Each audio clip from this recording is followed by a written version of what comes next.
जय हिंद बच्चों, मैं संजय श्रीवास्तव, वाइस प्रिंसिपल कोपल higher secondary school, Nehru Nagar, Bhopal से। आज 12th क्लास का मैथमेटिक्स का हम एक चैप्टर का अध्ययन करने जा रहे हैं, रेखिक प्रोग्रामन, जिसको इंग्लिश में कहते हैं लीनियर प्रोग्रामिंग। बच्चों, आपने पिछली कक्षाओं में देखा है, स्पेशली जब आप 9th और 10th क्लास में थे, तो दो चर वाले ऐसे क्वेश्चंस, शाब्दिक प्रश्न हुआ करते थे जिनसे कि हम दो चरों की एक समीकरण निकाय बनाते थे और उस समीकरण निकाय को हम विभिन्न विधियों से हल करके जो अभिष्ट परिणाम था उसको प्राप्त करते थे। आज रेखिक प्रोग्रामन में हम देखेंगे कि कैसे असमीकाओं को हल करके हम प्रश्नों का हल ज्ञात करेंगे। इन रेखिक असमीकाओं को हम करेंगे ग्राफिकल मेथड से, यानी कि आलेखी विधि से। तो इसका जो मेन उपयोग है मैथमेटिक्स में, दैनिक जीवन में जो समस्याएं आती हैं, चाहे वो व्यापारिक हो, उद्योग से संबंधित हो, और भी जैसे आहार संबंधी समस्याएं हैं या परिवहन संबंधी समस्याएं हैं, इनको हम हल करते हैं। तो देखिए हम कैसे इनको हल करेंगे। बच्चों, लीनियर प्रोग्रामिंग में जैसा मैंने बताया था कि हम जो भी समस्या है उसको पहले असमीकाओं में बदलेंगे। असमीकाओं का मतलब होता है जहाँ पर लेफ्ट हैंड साइड और राइट हैंड साइड बराबर ना हो। जैसे हम ऐसा लिखें, left hand side is greater than to right hand side, और left hand side is less than right hand side. तो ये इस तरह की जब कोई संबंध बनता है तो असमीका कहलाता है, जहाँ पर लेफ्ट हैंड साइड और राइट हैंड साइड बराबर ना हो सकता है कि वो बराबर भी हो। तो दोनों कंडीशन है, दोनों संभावनाएं हैं कि लेफ्ट हैंड साइड बड़ा है या बराबर है राइट हैंड साइड के, या लेफ्ट हैंड साइड छोटा है या बराबर है राइट हैंड साइड के। तो इस तरह की जो असमीकाएं हैं हमको प्रश्न में दी गई भाषा के अनुरूप बदलना पड़ेगा। 12th क्लास में जब आप इस प्रकार की लीनियर प्रोग्रामिंग में कोई भी समस्याओं को पढ़ेंगे तो दो प्रकार के सवाल मिलेंगे। या तो वो आपको असमीकाएं बनाकर देंगे जिसका कि हल हम निकालेंगे, या शाब्दिक रूप में कोई प्रश्न लिखा रहेगा, जैसा कि आप देख रहे हैं यहाँ पर एक प्रश्न लिखा है। इस प्रश्न में जो समस्या है उस समस्या का निदान हम इस चैप्टर में सीखेंगे। यहाँ पर जो आपको समस्याएं मिलेंगी उसमें तीन प्रमुख प्रकार होते हैं। एक होता है उत्पादन संबंधी, एक होता है आहार संबंधी, और एक होता है परिवहन संबंधी। इन समस्याओं से हम अधिकतम लाभ, मतलब अधिकतमीकरण या न्यूनतम लागत, तो देखिए दैनिक जीवन में इसका कितना सुंदर प्रयोग हम गणित की सहायता से कर सकते हैं। कोई व्यापारी यदि मान लीजिए कोई बिजनेस करना चाहता है तो उस बिजनेस में कम से कम लागत में अधिकतम लाभ कैसे ले वो हम इस चैप्टर से निकाल सकते हैं। यहाँ पर कुछ पारिभाषिक शब्द आएंगे, मैं समय समय पर जैसे हम उन शब्दों का यहाँ पर प्रयोग करेंगे मैं बताता चलूँगा। परिभाषाएं इतनी महत्वपूर्ण नहीं है जितना कि उन शब्दों को समझना बहुत महत्वपूर्ण है। सबसे पहला होता है प्रतिबंध, व्यवरोध। तो जो समस्या है उस समस्या के अनुसार पहले हम प्रतिबंधों का निर्माण करेंगे। जैसे आप ये देख रहे हैं, एक मैंने प्रश्न लिखा है कि एक फर्नीचर व्यापारी दो वस्तुओं जैसे मेज और कुर्सियों का व्यापार करता है। अब उसके पास में जो व्यापार में लागत लगाने के लिए धन है वो मात्र 50,000 रुपये है। उसी 50,000 रुपये से उसे बिजनेस स्टार्ट करना है, और जब वो खरीदेगा चेयर एंड टेबल्स, मेज और कुर्सियों को, तो उसके पास रखने के लिए स्थान जो है उसमें केवल 60 वस्तुएं आ सकती हैं। मतलब कुल मिला के चेयर और टेबल्स का जो टोटल होना चाहिए वो 60 से ज़्यादा नहीं होना चाहिए। इसके बाद में जब वो खरीदता है, यानी उसका जो क्रय मूल्य है, एक मेज का जो क्रय मूल्य है वो 2500 रुपये है, 2500 रुपये, और कुर्सी का जो क्रय मूल्य है वो 500 रुपये। मतलब वो 2500 रुपये में एक टेबल खरीदता है और 500 रुपये में एक कुर्सी खरीदता है। अब जब वो बेचता है तो उसको लाभ चाहिए एक मेज पर 250 रुपये का, और कुर्सी पर लाभ चाहिए 75 रुपये का। ये जो कंडीशंस दी हैं इसके अनुसार हम यदि इसको प्रतिबंध के रूप में बदलेंगे तो कैसे बदलेंगे वो देखते हैं। तो देखिए यहाँ पर मेजों की संख्या है x और कुर्सियों की संख्या है y। इसका मतलब ये हुआ कि x और y कभी भी नेगेटिव या ऋणात्मक नहीं हो सकते हैं। ये ऋणात्मक नहीं हो सकते, इसका मतलब क्या है, ये हमेशा 0 से बड़े होंगे। तो हम यहाँ पर एक प्रतिबंध बनाएंगे कि x इज़ ग्रेटर देन और equal to 0 and y is greater than is equal to 0। Main समस्या हमारी क्या थी, अधिकतम लाभ प्राप्त करना है। तो अधिकतम लाभ प्राप्त करने के लिए हम एक उद्देश्य फलन बनाएंगे। उद्देश्य फलन कैसे बनता है वो देखें। यहाँ पर हम देख रहे हैं प्रश्नानुसार एक मैच पर लाभ उसको मिल रहा है 250 रुपये यानी 250 रुपये। तो 250 रुपये एक मैच पर ले रहा है, इसका मतलब एक्स पर कितना लेगा वो 250x, ठीक। और चेयर पर यानी कुर्सी पर कितना लाभ ले रहा है 75 रुपये। तो 75 रुपये यानी उसको लाभ कितना मिलेगा 75y, क्योंकि y कुर्सियाँ हैं। इन दोनों का टोटल कितना हो गया, प्लस का साइन लगा दें और इसको हम z से डिनोट कर दें, तो z ये जो बना वो उद्देश्य फलन हो गया। अब हम इन प्रतिबंधों को पहले सॉल्व करेंगे, हम निकालेंगे इसका हल क्षेत्र। हल क्षेत्र को कहते हैं संभाव्य क्षेत्र। तो संभाव्य क्षेत्र निकालेंगे। संभाव्य क्षेत्र के निकालने के बाद में हमें मिलेंगे कौणिक बिंदु। मैं बताऊंगा अभी जैसे ग्राफ बन जाएगा। तो कौणिक बिंदुओं पर अलग अलग वैल्यू इसमें रखेंगे और जिस बिंदु से अधिकतम मान आएगा वो हमारा लाभ होगा, अधिकतम लाभ होगा। और किन बिंदुओं पर आएगा वो उससे हमें मिल जाएंगी x और y की वैल्यू। तो चलिए हम एक प्रश्न के माध्यम से इसको समझते हैं। तो चलिए अब हम एक प्रश्न को हल करते हैं। प्रश्न दिया गया है कि निम्न अवरोधों के अंतर्गत z बराबर 3x + 2y का अधिकतम मान ज्ञात कीजिए। ये अवरोध हैं चार। x + 2y is less than और equal to 10, 3x + y is less than equal to 15 and x and y are greater than 0। पहले हम x + 2y बराबर 10 मानते हुए x और y के दो मान ज्ञात कर लें। यहीं पर इनके नीचे इसकी टेबल बना दें और यहाँ लिख दें माना कि x + 2y बराबर 10 है। अब हम पहले x की जगह 0 रखें। आप देखिए x = 0 होता है तो 2y बराबर 10, तो y बराबर 5 हो जाएगा। अब y बराबर 0 रख दें। y बराबर 0 रखोगे तो x बराबर कितना आएगा 10। इसी तरह से इस वाले प्रतिबंध या इस वाले अवरोध के लिए हम x और y की वैल्यूज़ ज्ञात कर लें। ये x और ये y। यहाँ पर हमने वही 3x + y = 15 के लिए x बराबर 0 रखा तो y बराबर कितना आएगा 15 और y बराबर 0 रखा तो x बराबर कितना आ जाएगा 5। अब आलेख बनाने के लिए हम पहले मान लें x + 2y बराबर 10 है। तो पहले हमने रखा x बराबर 0 तो y की वैल्यू आई 5 और y बराबर 0 रखने पे x बराबर हो जाएगा 10। इसी तरह से दूसरा जो प्रतिबंध था 3x + y is less than और इक्वल टू 12, इसको बराबर मानते हुए पहले एक बार x की जगह 0 रखा तो y बराबर 15 आ गया और फिर y बराबर 0 रखा तो x का मान 5 आ गया। अब देखिए हम इसको आलेख पर लें। आलेख पर कैसे, ये दो बिंदु हैं जहाँ पर x बराबर 0 और y बराबर 5 है, तो वो बिंदु ये हो गया 5, ठीक। इसी तरह से 0 पर 10 है तो ये 0 और x अक्ष पर 10 है। इन दोनों को हम पहले मिला दें और यहाँ पर लिख दें ये कौन सी इक्वेशन थी, x + 2y for equal to 10 के इक्वलेंट है। तब ये रेखा है। अब इसका हल देख लें हम कौन सी साइड होगा। मान लीजिए हम यहाँ पर रख रहे हैं 6 2, x बराबर 6 रखा और y बराबर 2 रखा तो 6 और 4 10, तो ये बराबर है। इसका मतलब इसका जो हल है वो इस साइड है। तो यहाँ पर इस तरह से हम शेडेड कर देते हैं इसको। अब दूसरे प्रतिबंध के लिए x बराबर 0 पर y बराबर 15 है, 15 है, तो ये हुआ पॉइंट। इसी तरह से x बराबर 5 कब है, जब y बराबर 0 है, तो ये x का मान है 5 यहाँ पर। इन दोनों को मिला दें, ये मिलाया और यहाँ पर इसकी इक्वेशन लिखें 3x + y = 15 और यहाँ का कोई भी बिंदु यदि हम यहाँ इसमें रखते हैं तो वो सेटिस्फाई करेगा। मतलब इसका जो हल है वो ये है।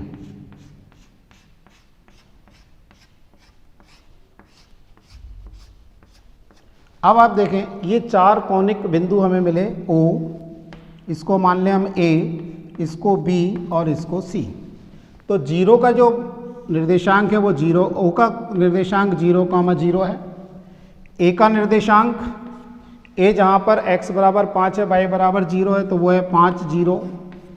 B जो दोनों रेखाओं का प्रतिच्छेद बिंदु है, यहाँ पर यदि हम यहाँ से एक लंब डाल दें और यहाँ से एक लंब डाल दें तो ये बिंदु हमें क्या मिलेगा 4,3। तो ये हो गया 4,3। इसी तरह से C पर हम देखें, C बिंदु जहाँ पर x बराबर 0 है और y बराबर 5 है, मतलब 0,5। अब आप जो उद्देश्य फलन था z बराबर 3x प्लस 2y, इसका मान हम निकालें इन बिंदुओं पर। जहाँ पर x बराबर 0 है और y बराबर 0, तो इसका रिजल्ट क्या आएगा 0। इसी तरह से हम 3 × 5 प्लस 2 × 0 मीन्स ये हो गया 15। इसी तरह से 4 और 3 हम रखें तो ये होगा 3 × 4 प्लस 2 × 3। तो आप देख सकते हैं 4 3 जा 12, 3 2 जा 6, तो ये हो गया 18। इसी तरह से यहाँ पर हमने रखा x = 0 और y की जगह रखा 5, तो ये आ गया 10। अब आप देखिए 1 से मान आ रहा है 0, फिर 15, 18 और 10, तो ये जो वैल्यू वो अधिकतम वैल्यू है, मैक्सिमम है। तो ये हमारा अधिकतम लाभ है या अधिकतम संख्या है। हमने बोला ना अधिकतम मान ज्ञात कीजिए, तो आप देखें अधिकतम मान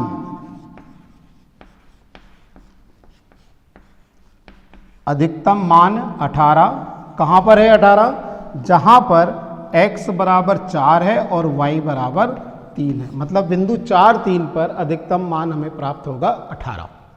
बच्चों आपको याद होगा वीडियो की स्टार्टिंग में एक उदाहरण मैंने लिया था जिसमें कि मेज और कुर्सियों से संबंधित समस्या थी। ठीक उसी प्रकार से एक समस्या बोर्ड पर आप देख रहे हैं कि एक निर्माणकर्ता नट और बोल्ट का निर्माण करता है।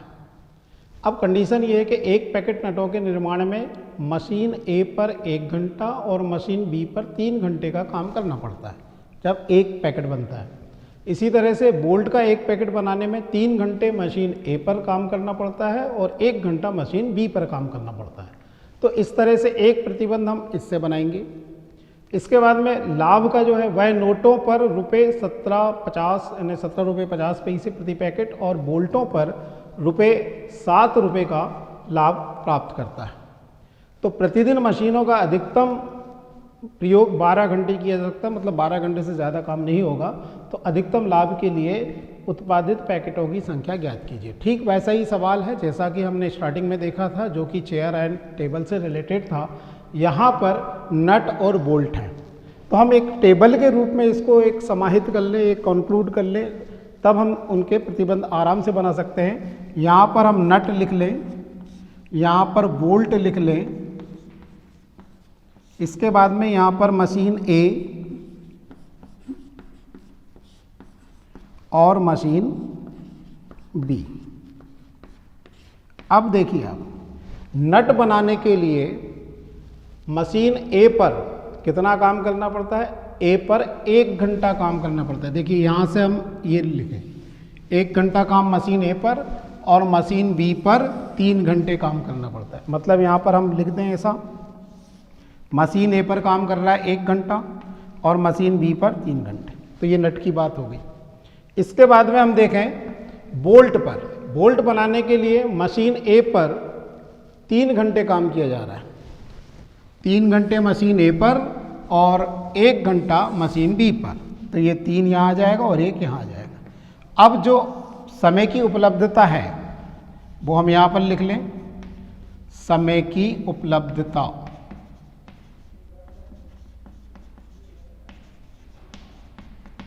दोनों में 12 घंटे काम किया जा सकता है, बस इससे ज़्यादा नहीं। तो हम देखें यहाँ पर थोड़ी देर के लिए मान लें कि नटों की संख्या x है और बोल्ट की संख्या y। अब एक पैकेट बनाने के लिए 1 घंटा यहाँ पर लग रहा है, यहाँ पर समय लिख देते हैं 1 घंटे, 3 घंटे, यहाँ पर 3 घंटे, यहाँ पर 1 घंटा, इसको भी 1 घंटा, फिर 12 घंटे और यहाँ भी 12 घंटे। अब देखिए जब प्रतिबंध बनेंगे तो कैसे बनेंगे। एक पैकेट बनाने में 1 घंटा लग रहा है, तो x पैकेट बनाने में कितने लगेंगे, x घंटे। ठीक है। इसी तरह से मशीन ए पर ही बात करें हम, तो एक पैकेट बोल्ट बनाने में 3 घंटे लग रहे हैं, तो y पैकेट बनाने में कितने लगेंगे, 3y। दोनों को समय कितना लगा, x प्लस 3y, लेकिन ये जो x प्लस 3y है ये 12 घंटे से ज़्यादा नहीं होना चाहिए, तो ये हो जाएगा x plus 3y should be less than और इक्वल टू 12। एक प्रतिबंध हमारा ये बन गया। अब यहाँ पर देखें, बोल्ट बनाने के लिए मशीन B पर एक पैकेट बनाने में 3 घंटे लगते, तो x को बनाने में कितने लगेंगे, 3x घंटे। इसी तरह से बोल्ट बनाने में 1 घंटा लग रहा है एक पैकेट बनाने में, तो y पैकेट बनाने में लगेंगे हमें y घंटे। ये समय भी 12 से ज़्यादा नहीं होना चाहिए, छोटा होना चाहिए, बराबर होना चाहिए 12 के। अब चूंकि x और y पैकेटों की संख्या है, इसका मतलब क्या होगा कि x एंड y का मान बड़ा होगा या बराबर होगा 0 का। तो अधिकतम लाभ के लिए हमें उद्देश्य फलन बनाना पड़ेगा। उद्देश्य फलन बनेगा जो लाभ वह ले रहे हैं उसके अनुसार। तो उद्देश्य फलन के लिए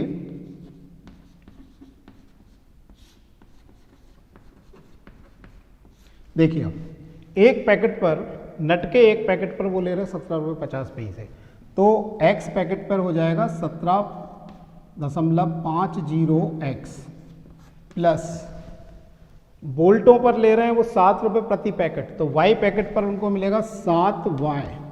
तो इसको हम z के इक्विवेलेंट मान लें। तो ये देखो बेटा हमारे प्रतिबंध बन गए, एक पहला ये बन गया, सेकंड ये बन गया एंड थर्ड एंड फोर्थ ये बन गए।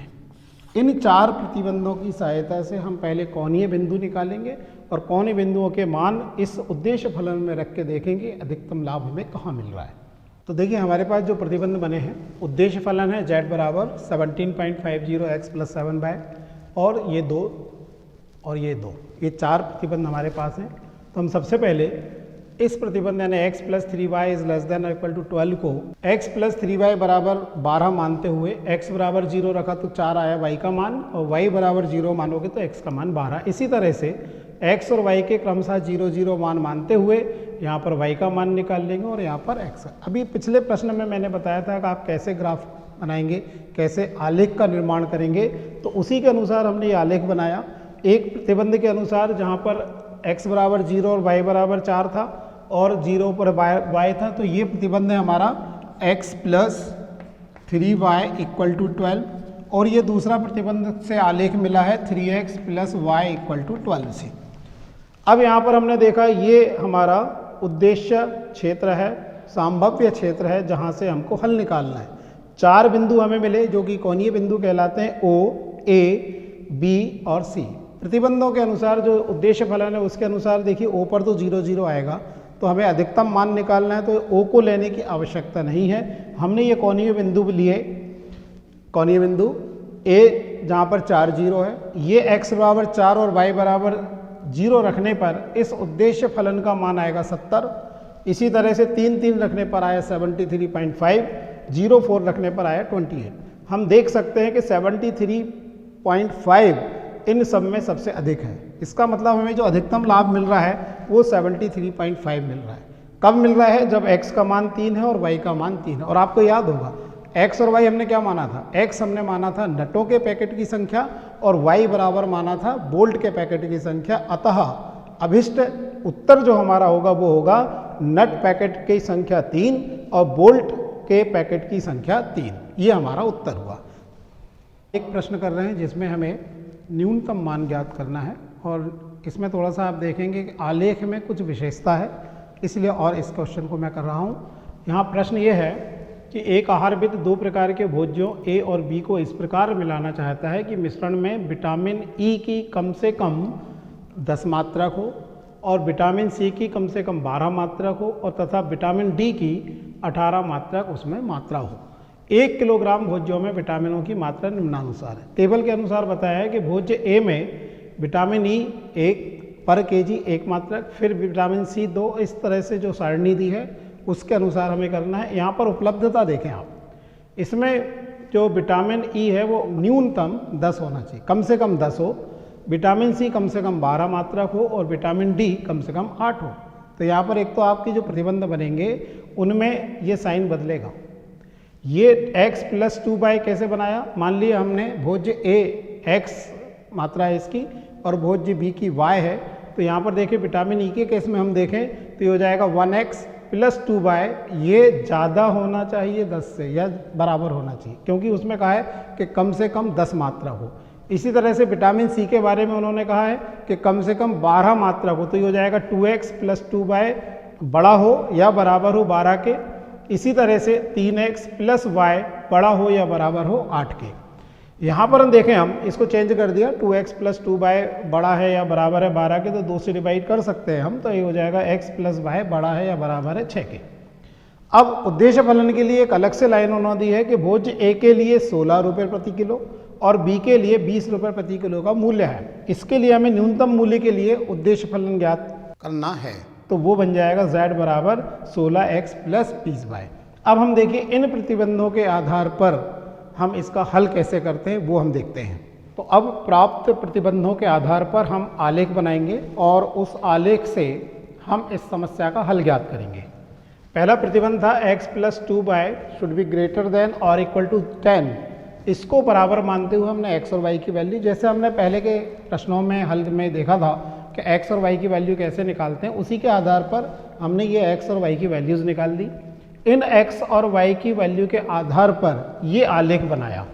यहाँ पर जो संभाव्य क्षेत्र आ रहा है वो अपरिबद्ध है, तो हम इसको हल कैसे करेंगे। देखिए हमने जो 4 बिंदु निकाले, a निकला 10 0, b निकला 2 4, c निकला 1 5 और d निकला 0 8।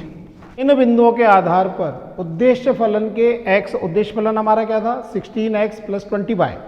16x + 20y में जब ये वैल्यूज़ रखी तो हमारे जो रिजल्ट आए वो ये आए, और इसमें हम देख रहे हैं कि 112 न्यूनतम है, न्यूनतम मान 112। लेकिन ये बच्चों याद रखें, जब ग्राफ ये जो संभाव्य क्षेत्र आ रहा है वो यदि अपरिबद्ध है, यहाँ पर संभाव्य क्षेत्र अपरिबद्ध है, अतः हम ये निष्कर्ष नहीं निकाल सकते कि 112 न्यूनतम मान है। अब ये 112 न्यूनतम हो भी सकता है और नहीं भी हो सकता। अब इसके लिए हम क्या करेंगे, जो उद्देश्य फलन है 16x + 20y, इसको मानते हुए कि ये छोटा है 112 से, तो इसके लिए हम एक और ग्राफ बनाएंगे, एक और आलेख बनाएंगे। इन्हीं पर वही x बराबर 0 और y बराबर 0 रख के 2 बिंदु प्राप्त किए, और उन 2 बिंदुओं को मिलाने पर जो आप देख रहे हैं यहाँ पर डैश डैश की लाइन आई है, ये इसका आलेख है। अब हमने देखा कि संभाव्य क्षेत्र में कोई उभयनिष्ठ बिंदु नहीं है। जब ये रेखा हमने बनाई तो ये संभाव्य क्षेत्र में नहीं आ रही, केवल आप देखें बिंदु B से होकर जा रही है, तो संभाव्य क्षेत्र में कोई उभयनिष्ठ बिंदु नहीं है। अतः 16x + 20y के लिए बिंदु 2 4 पर 112 न्यूनतम मान है। इसका मतलब जो हमने x और y माने थे वो x बराबर 2 आ गया और y बराबर 4 आ गया, और न्यूनतम मान 112, ये हमारा अभिष्ट हल है। तो बच्चों आज हमने इस पूरे वीडियो के माध्यम से देखा कि लीनियर प्रोग्रामिंग में किस टाइप के क्वेश्चंस होते हैं और उनका हल हम किस प्रकार से ज्ञात कर सकते हैं। अब इसी प्रकार के और भी क्वेश्चंस आप सॉल्व करने की कोशिश करें। जितना प्रैक्टिस आप करेंगे उतने अच्छे से इस टॉपिक को आप हल कर सकते हैं। तो अब हमें आगे दीजिए। जय हिंद।